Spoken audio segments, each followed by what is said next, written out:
сабақтан сұранбай, ешкім ешқайда бармай, мына есептің барлығын шығарамыз. Ағай, менде бір сұрақ бар еді. Не болды? Ағай, осы сіздің біліміңізге күмәнім жоқ қой ағай. Тек математика пәні ғана емес, бүкіл пәнді білесіз ғой сіз. Осы сізден сұрайын деп едім. Тарихты жақсы білесіз ғой. Шыңғысхан қазақ па, қазақ емес па, соны сұрайын деп едім ғой. Тарихқа сүйене кетсек, мұңғол деген сөз қазақтың мың қол деген сөзінен шыққан.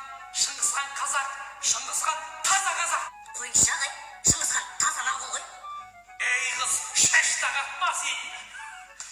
Дәлелдің бәрі мұнда, Шыңғысхан қазақ. Ей Әсет, не қуып отырсың? Ағайдың дәулесін өтер. Біледі ғой ағай 30 жыл болған ғой жұмыс істегенде.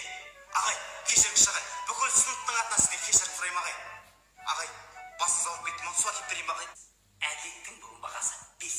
Мына есепке саған 5 қоямын. Әділет сияқты болыңдар.